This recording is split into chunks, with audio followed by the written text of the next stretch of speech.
On the road of life, there are twists and turns, hills and valleys.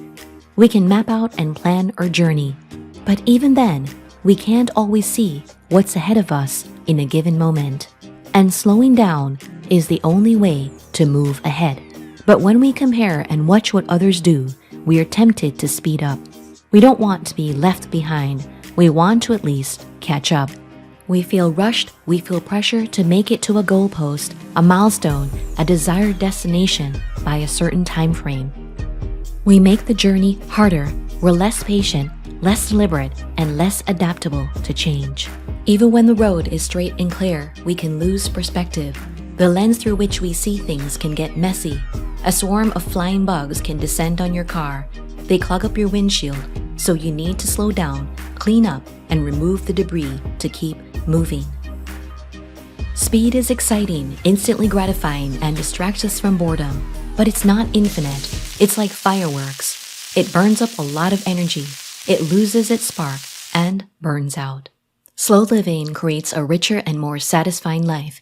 Even when you have goals to meet and projects to finish, you stay present. You tap into an infinite source of energy. It's like the sunlight. You're constantly renewing and recharging. The slow philosophy doesn't mean you're procrastinating or always moving slowly. Rather, it's giving your priority the attention it deserves. It's moving at the right speed. It's being intentional about whether to focus on and solve the problem now, or observe, reflect, and let ideas percolate. This is episode 57, The Power of Slow Living and Doing Less But Better. Welcome to the Incrementalist. My name is Diane Williams and I'm your productivity coach who will help you make big changes in small steps. When we have due dates, deadlines, and demands, the default mode is to speed up. We watch the clock. We think the faster we move, the more things we will check off our to-do list. But the tasks keep growing. When we're stressed, overwhelmed, and rushed, we overlook the power of slowing down. We act as if we're in a rowboat, moving with all our strength and effort, sometimes to the point of exhaustion. But when we practice slow living every day, we avoid the cult of speed and the business trap.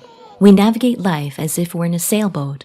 We're not sitting idly, but working with the wind, a powerful, uncontrollable factor to take us as far as we need to go. You invoke your inner tortoise, says Carl Honoré, author of the audiobook The Power of Slow. Released more than a decade ago in 2009, the book's core message holds up.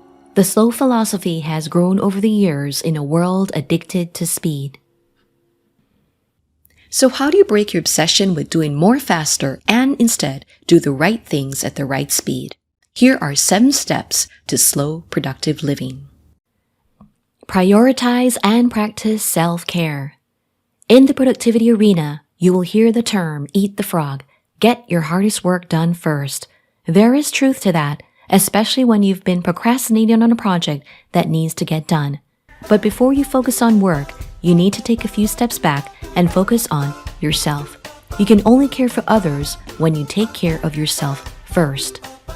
In the morning, you toss your favorite fruits into the blender and enjoy a delicious smoothie. If the weather permits, you step outside and soak in some sunlight. You get clear on what to say yes to and what to say no to. You stop being a people pleaser and become more aligned with what's essential. Instead of having a sugary cookie, you opt for a high-protein, vitamin-rich meal. You can start your day slowly and savor the richness of the moment. This doesn't mean you don't get to enjoy dessert or eat birthday cake. Rather, slow living means being deliberate about your choices and the trade-offs. You celebrate milestones, appreciate treats and gifts, and tinker with your tools and toys. You're not constantly adding to your wish list and wanting more. Maybe you don't have the cookie for breakfast, but you have it during your afternoon coffee. You relax, sit quietly, do nothing, or do some bird watching. Take extended breaks of at least 1 to 2 weeks twice in the year. When you've been hyper-focused and extra diligent for too long, you can start to feel drained and depleted.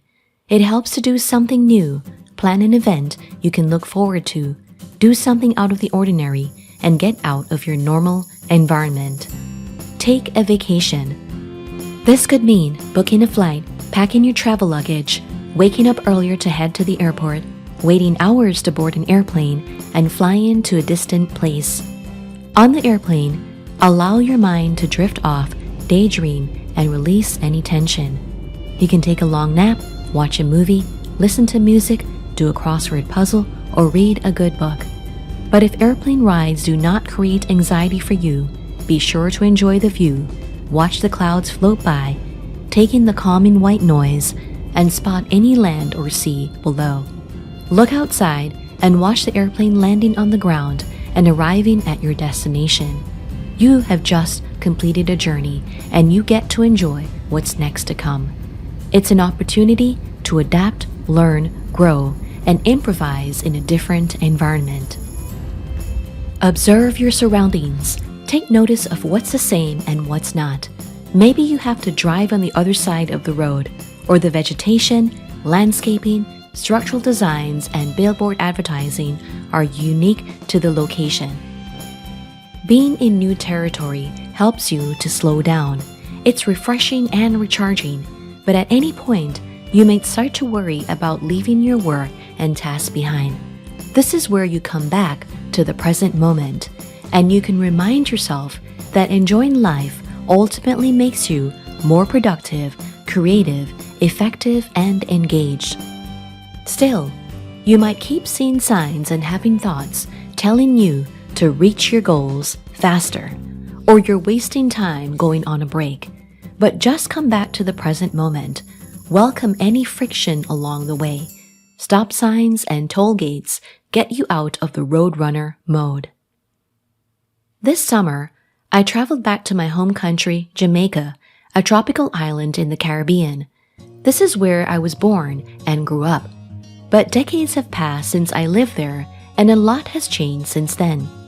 I've now lived longer in the United States, where I have my home, business, husband, 2 kids, and close friends. I do need to adjust to the culture, the environment, the climate, the language, the food, and the lifestyle when I visit. Travel opens you up to a different perspective and to view your obligations from a distance. It's something to look forward to without the unnecessary pressure. During my trip, I didn't keep a rigid schedule. You want to schedule free time, but not make it into a series of long to-do lists. I had 3 big overarching objectives, but I was flexible on the timeline and the process, when and how exactly I got them done. On any important journey, go more slowly to observe the direction you're heading or the path you're taking. You really don't need to power through all the time. Focusing on the journey makes the rewards even more rewarding. Spend time in nature. Modern technology often separates human beings from the natural environment. Connecting with nature brings a unique sense of awe and wonder. Watching pelican birds swim or fly at the beach brings calmness and lifts your spirit. A close interaction with colorful birds brings you back to the present moment. During an animal trail walk, I interacted with parrots and other exotic birds. They are usually serene, playful, energetic, curious, and attentive. Bird watching outdoors is a stress-reducing, therapeutic experience.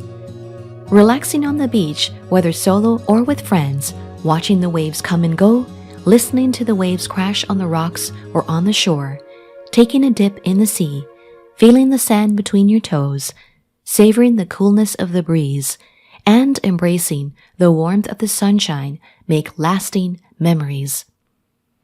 Gardening, farming, or visiting a farm connects us back to the earth. It promotes sensory learning, healthy living, and an appreciation of where food comes from. Planting a tree encourages slow living. You pick an ideal spot, moisten the soil, dig big and wide enough, put the roots down, and fill in the hole and tamp lightly. Trees are not in a rush to grow. They take years to root down into the earth and grow strong stems. The wait makes the growth or harvest even more glorious. Delicious mangoes are plentiful and popular in Jamaica. There are all kinds of varieties: the East Indian, Julie, Nelson, and my personal favorite, Bombay. You can cut it and twist it from the pit, for the flesh to be spooned out. Mangoes are the sweetest from May through July, which is when I visited this year. When you're savoring a favorite fruit, you're not thinking about where next or what's next. When it's really time to move on, you will in due course. For now, you cut and slice your watermelon and eat as is, use it to make smoothie, or add it to your salsa recipe. Do what you can to get close to nature. Maybe you don't have the patience to maintain an outdoor garden or the outdoor space for it, but you can keep low-maintenance indoor plants and watch them grow. They help you stay grounded and mindful. You cannot rush plant care, whether it's watering the roots, pruning, or finding the best light. Unplug from your digital devices. Technology puts information and entertainment at our fingertips, but to truly live, you need to be more deliberate about screen time and reduce sensory overload. Try journaling or handwriting to unload your mind, or do meditation, prayer, and sitting in silence for spiritual rest. When you add and take one, be sure to also subtract and leave one. The convenience of technology can enhance your life. I like having a microwave to make popcorn for movie night at home. It's not inherently wrong to speed things up with modern-day technology, but we also have to watch out for the consequences of needing instant gratification and immediate results. Just do one thing at a time. Fully taste and enjoy the flavors of what you eat without listening to a podcast, watching a YouTube video, or scrolling social media. Even mundane tasks can be a form of slow living. When you do grocery shopping, walk mindfully through the aisles and really notice what's on the shelves. When you do the laundry, place your items in the machine one by one. When you sweep the floor, imagine yourself sweeping away worries, fears, anger, and frustration. Indulge in a creative hobby or leisure activity. Hobbies don't make you money, but they do wonders for your life, whether it's photography, videography, cooking, or learning the ukulele. To unwind and recharge, you could take a solo walk in the nearby park, or take your dog out for a stroll. Being outdoors and engaging your own muscles to move from one place to the next are ways to slow down. Or you could hang out with your kids at the playground or play recreational sports to adjust to the right pace. You practice the slow philosophy. When you have fun, explore a passion, and enjoy life more. If you can relax, it's easier to find your true north. Maintaining healthy relationships with family and friends are part of slow living. Enjoy a meal with your loved ones or people who support your well-being. Take note of the colors, textures, smell, appearance, and flavors of the food as you engage in conversation. Slow living is building community in your neighborhood. Participate in a community organization, do volunteer work, or go to concerts and shows to support local artists and venues. It could be a free, kid-friendly interactive concert at the local park, or talking to the producers and vendors and listening to live music at the farmer's market. Keep daily routines and rituals that allow a slower rhythm. You don't have to travel to a tropical island or take a long vacation to slow down. Sometimes, structure and simplicity are exactly what you need. Take a stroll, sit on a park bench, enjoy the fresh air. Notice the vibrant colors and symbiotic relationships in nature, like between the plants and the bees. Whether it's doing yoga in the morning or moon viewing at night, your daily rituals remind you to move at your ideal pace, whether it's slow or fast or in between. They help you live in the moment instead of race through to the end. Slowing down improves your physical health, mental clarity, sensory balance, creativity, emotional well-being, social connections, and spirituality. These are the 7 dimensions of rest according to Dr. Sandra Dalton Smith, a physician and author of Sacred Rest. You need active rest for a productive, joyful, and deeper life. When you embrace slow living, you can focus on what you control and let go of everything else. You can move at a fast pace, but not feel rushed. You can slow down to enjoy the journey, recharge, and change course.